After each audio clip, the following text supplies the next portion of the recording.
बिस्मिल्लाहिर्रहमानिर्रहीम अस्सलाम वालेकुम। Welcome to literature online. तो आज हम कर रहे हैं शेक्सपियर का sonnet-1 from fairest creatures we desire increase.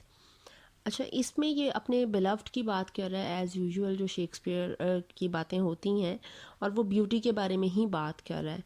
From fairest creatures we desire increase, कि हमारी इंसान की एक फितरत है कि अगर हमें कोई चीज़ अच्छी लगती है तो हमें वो ज़्यादा चाहिए है, हम उसको इंक्रीज़ करना चाहते हैं। ठीक है, मतलब ये हमारी फितरत है इंसान की कि जो चीज़ खूबसूरत है हमें वो ज़्यादा चाहिए है। That thereby beauty's rose might never die, और हमारी ये ख्वाहिश क्यों है इंसान की, ताकि वो खूबसूरती है वो ख़त्म नहीं हो जाए।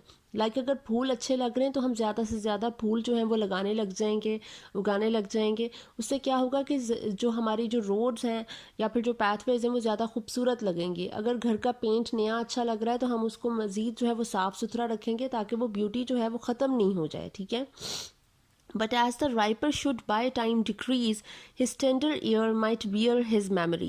वो कह रहा है कि अगर जिस तरह अब होता है कि ज़ाहिर ब्यूटी जो है वो इंक्रीज़ हम करने की कोशिश करते हैं, हमारी ये फितरत है।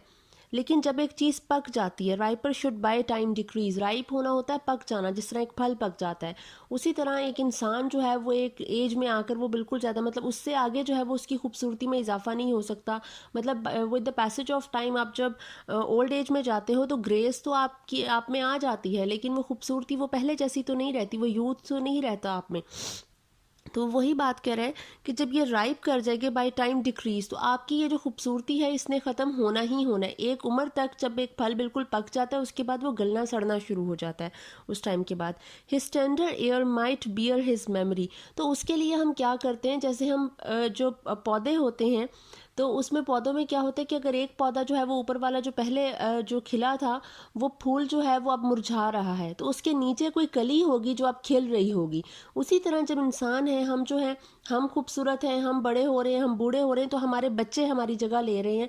अब हमारी जगह वो खूबसूरती जो है वो हमारी जीन से उनमें आ रही है और वो भी प्यारे प्यारे से हो रहे हैं। ठीक है, और उसमें उसकी वो मेमोरी होगी और वो जीन्स होगी और वो ब्यूटी भी होगी। ठीक है, एयर वारिस में। ठीक है, बट दाओ कॉन्ट्रैक्टेड टू दाइन ओन ब्राइट आइज। अब ये अपने बिलव्ड के बारे में बात करने लगा है कि तुम जो हो तुम सेल्फ अब्जॉर्ब्ड हो गए हो, तुम बहुत ज़्यादा सेल्फ सेंटर्ड हो गए। कॉन्ट्रैक्टेड मतलब मुआहिदा हो जाना, दाइन ओन ब्राइट आइज कि तुमने अपने ही आप से एक एग्रीमेंट कर लिया है कि तुम अपने अंदर ही अब्जॉर्ब रह रहे हो, तुम किसी अपने अलावा किसी और को देख नहीं रहे हो। Like the person is extremely self centred and self absorbed, वो अपनी ही खूबसूरती में अब्जॉर्ब हुआ हुआ है। ठीक है, feed'st thy light flame with self substantial fuel, कि हम जो हैं इंसान, हम क्या करते हैं, हम अपने इर्द गिर्द की खूबसूरती देखकर जो है वो हम लुत्फ़अंदोज़ होते हैं, पुरसकून होते हैं, हमें वो चीज़ अच्छी लगती है। लेकिन जब बात शेक्सपियर के बिलव्ड की आती है तो वो शख्स अपने ही आपको कुछ होते हैं ना बहुत ही ज़्यादा मतलब अपने अपने मुंह मियाँ मिट्ठू बनना, अपनी तारीफ़ें सुनना और अपने ही आपको शीशे में देखी जाना। कुछ लोग ऐसे होते हैं, तो ये भी कुछ इसी किस्म का होगा, ये अपने आप को ही देखता रहता होगा, जिसकी वजह से वो कह रहा है कि तुम अपनी जो आँखों को खैरा करना होता है, अपनी आंखों की तस्कीन के लिए तुम खुद ही को देखते हो, तुम अपने ही अंदर जो है वो ऑब्जॉर्ब हुए हो। Making a famine where abundance lies, जहाँ तुम मतलब जहाँ पे बहुत ज़्यादा अबंडेंट होनी चाहिए वो चीज़ वहाँ पे तुम कहत डाल रहे हो। मतलब तुम्हारी ब्यूटी जो है वो मल्टीप्लाई होनी चाहिए, लाइक तुम्हारे बच्चे होने चाहिए, लेकिन तुम अपने ही अंदर से बाहर निकलोगे तो तुम किसी और को देखोगे ना, फिर ही तुम्हें कोई और ब्यूटी नज़र आएगी। वो सिर्फ ये इस वक्त वो शादी बच्चों वाली बात भी नहीं कर रहा, वो वैसे एक बात कर रहा है कि तुम अपने इर्द गिर्द देखो तो तुम्हें खूबसूरती नज़र आए, तभी तो वो ब्यूटी मल्टीप्लाई होगी। अगर तुम सिर्फ अपने तक महदूद रहोगे तो तुम देख नहीं सकोगे जहाँ पे कितनी अबंडेंस है ब्यूटी की, वहाँ पे तुमने क्या किया हुआ है, इट्स लाइक फैमिन, कहत डाला हुआ है तुमने। ठीक है, कि तुम्हारे सिवा कोई है ही नहीं। दाई सेल्फ दाई फो, और इसी तुम्हारी इसी नेचर की वजह से तुम अपने ही दुश्मन बन गए हो। फो कहते हैं एनिमी को। To thy sweet self too cruel, और तुम अपने ऊपर ये जुल्म कर रहे हो, ये सही चीज़ नहीं है जो तुम खुद के साथ कर रहे हो।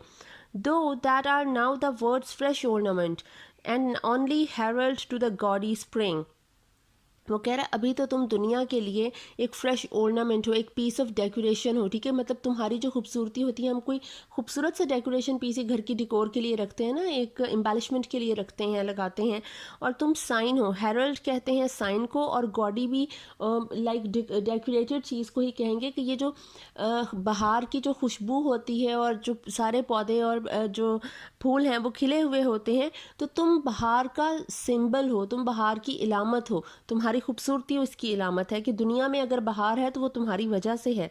लेकिन ये सिर्फ तुम अगर अपने बारे में सोचते रहोगे तो ये तुम अपने साथ जुल्म कर रहे हो, क्योंकि जो एक इंसान इतना ज़्यादा सेल्फ एब्जॉर्ब्ड होता है वो क्या होता है, वो इस चीज़ को नहीं मतलब एक्सेप्ट ही नहीं कर पाएगा। जब वो ओल्ड एज में जाएगा, उसके फेस पर रिंकल्स आएंगे, ठीक है, ब्लेमिशेस आएंगे, तो वो क्या है, वो एक्सेप्ट नहीं कर सकेगा।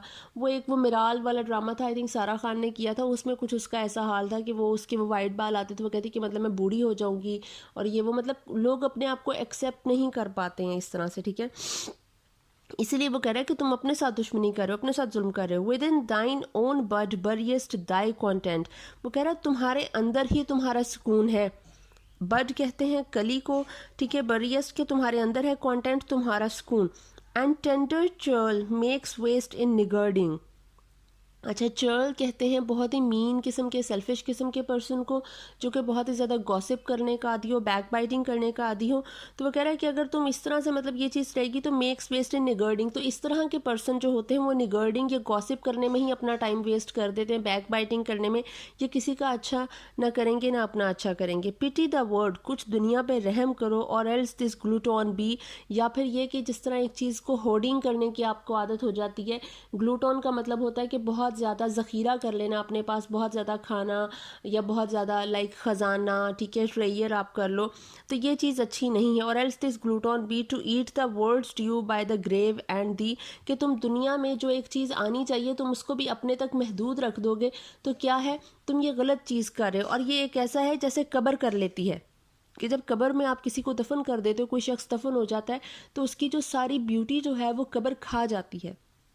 Bye the grave and thee, जिस तरह कब्र उस चीज़ को बिल्कुल डिस्ट्रक्ट और डिके कर देती है, एक डेड बॉडी को, बिल्कुल उसी तरह तुम कर रहे हो कि तुम्हारी जो बॉडी है वो बेसिकली एक डेड बॉडी बन गई है, जिसमें कोई फीलिंग्स नहीं है, तुम किसी के लिए कुछ फील नहीं करते हो, तुम्हें कोई चीज़ अट्रैक्ट नहीं करती है, तो क्या है, it's kind of a dead body. और तुम एक ग्रेव बनते जा रहे हो जिसके अंदर हर चीज़ डिके हो रही है। डिके क्या हो रहा है, उसकी फीलिंग्स, उसके इमोशंस, उसकी सेंसेस और उसकी जो कॉन्टेंटमेंट है, एवरीथिंग इज़ डिकेइंग, ठीक है। तो वो ये कह रहा है।